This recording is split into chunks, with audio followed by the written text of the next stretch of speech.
Fortnite Season 2 is officially here, and with it comes a futuristic island, new vehicles, mythics, melee weapons, bosses, and of course, the cyberpunk-themed Mega City. Yes, Neo Tilted has been brought back to life, but this POI takes it to another level with rain, zip lines, and enemies in every direction. It's easy to get lost while running around here, but look out for landmarks like the Cyber Dragon, ramen restaurant, and street food. The skyscrapers can literally be seen from across the map, so be prepared for the hottest drop of your life. This is the main location of Fortnite's new biome, and if you compare last season's map to this one, you'll see how massive the new area is. Scattered around Mega City is a ton of grind rails that combine the feeling of slipstreams and the baller coaster. Now you can just hop on and skate around, letting you move while shooting, healing, and reloading. It'll come in handy when you fight the high card boss. This guy walks around Mega City with 2 henchmen, and he leaves it totally alone, but if you attack him first, he'll put up a tough fight. Let me tell you, it's worth the challenge because he drops a mythic version of Chapter 4's latest assault rifle, the Havoc Suppressed AR. It's already pretty strong, but the mythic version is just ridiculously overpowered. Now you should pay attention to what else he drops because this keycard will unlock a special vault. Inside, you'll get another mythic in the form of the Havoc Pump Shotgun, and this is a weapon of mass destruction.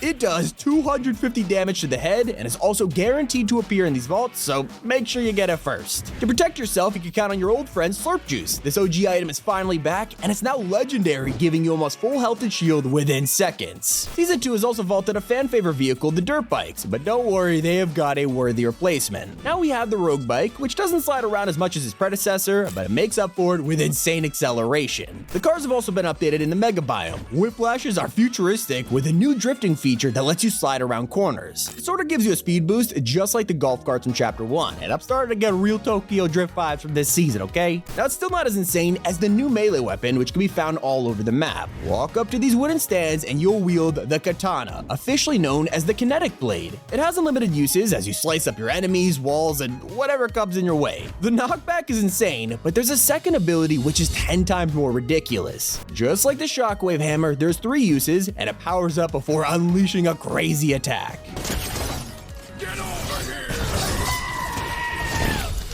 Now, it wouldn't be a Japan season without classic architecture, and you'll find exactly that in Kenjutsu Crossing. It's a huge Japanese castle on a hill with steps that lead to the courtyard, so plenty of room for sword fighting. Not only is this place filled with katanas, but there's tons of zip lines and chests. I mean, come on, there's like 5 floors in this place. You are not gonna struggle for loot. Especially when you realize Season 2 has a POI that spawns mid-game. It can't just drop there, it has a chance of rifting in at any point during a match. Longtime players will recognize this as Loot Island, the OG place from Chapter 1. It is totally identical from the underground cave to the modern house. Anyone who gets here first can capture the POI, claiming it for themselves while earning a secret mythic that no one's talking about. The flag drops an overclock pulse rifle that works exactly like Sloan's mythic from Chapter 2. And that's not the only way to earn insane loot. Now there's a ton of caches scattered around the map. Unlike a regular chest, they take a long time to open, but it's worth it so long as they're cool with everyone knowing your location. Hopefully that location is Steamy Springs, one of the most beautiful POIs on the map. It's a small village with cherry blossom trees, and honestly, even with fighting, it still feels super peaceful. If you're like me and spent a few minutes trying to figure out where the doors are, they're actually sliding doors that look like this. The leaked bamboo from last season is scattered all over the place, along with ponds and even geysers for mobility.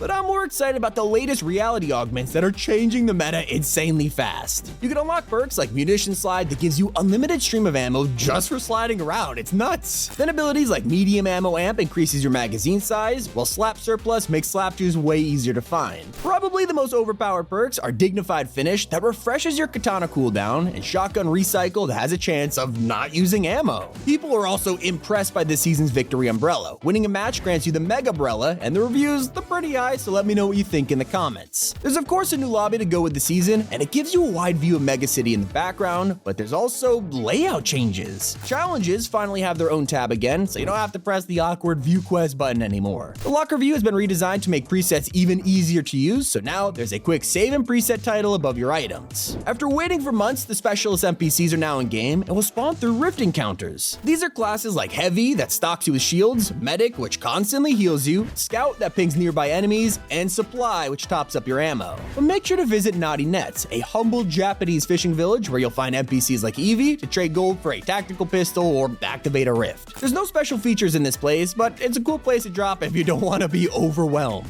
Yeah, I mentioned the tactical pistol because there's an unbelievable amount of weapons that were brought back this season. The heisted exotics have returned, and so has the combat shotgun. But things get interesting when you learn the heavy sniper, Cobra DMR, and Dragon's Breath are all floor loot. Yep, the constant fear of being sniped is back, but luckily there's a new sniper glare feature that shows the location of people aiming at you, just like Warzone. And Season 2 is very popular right now because of the Battle Pass. The Tier 1 skin this time around is Renzo the Destroyer, who has some suspiciously black hole themed items. I think we'll see a lot of people using the swag shot emote though. I mean, you're literally going to jail for being a sweat. Amani is an artist and a musician, so of course her set is themed around lo-fi, along with an emote that literally paints the air. Maybe you're not a fan of cel-shaded skins, well, you should check out Thunder. He's the lizard we've all been talking about, and is both a part-time sushi chef and a powerful mafia boss. He does seem friendly, so feel free to visit him at his sushi restaurant in Mega City. Mystica takes up the middle of the pass, and she is one of the most anticipated survey skins of the year. You can check out her other styles, which will look insane, but then our attention goes to Stray. We've all heard the leaks about a new version of Drift this season, and here he is. Now, it doesn't look too similar at first until you unlock this style, making him rep the Fox clan perfectly. He's also got an unmasked style, which we saw in the cinematic trailer, and an emote for taking a bow. Highwire has a classic Fortnite design with her own music pack and bunny claws. She also has custom options to change the bubble gum or even put on a wolf head. And finally, the Tier 100 this season is yet another original outfit. Kind of like the Aegis, they have broken the trend of putting collabs here, instead revealing Mizuki. It looks incredible, and it doesn't end there because the bonus rewards include variants like the Magma style for the Empress and the secret skin Eren Yeager from Attack on Titan. In 36 days, he'll arrive with mythic ODM gear. Now, instead of mid-season cosmetics, Epic have outdone themselves and given us quest rewards. These are new and unlocked by completing the storyline quests every week of the season. You can rack up a ton of items, styles, and even some cool emotes, so make sure to complete everything because you really don't want to miss out. But you'll have to make the most of sport bikes because a lot of vehicles have been vaulted. We've only had dirt bikes for a season and they're already gone. At least they got a replacement, unlike boats. This is the first time they've been vaulted except for Fortnite Mayor's Most Wanted, meaning they've survived for 14 seasons until now. We also had to say goodbye to vehicle mods. Both the Chonkers tires and Cowcatcher mods have been removed, and while we won't be able to upgrade our cars anymore, these are pretty annoying to find everywhere. At least you'll be happy to hear everyone has supercharged XP. This lasts until March 17th, so make sure to log in each day and claim the boost to level up even faster and crank through that battle pass. Now, if you've seen the Rift POI for yourself, then you might be wondering why the Loot Lake Island is back,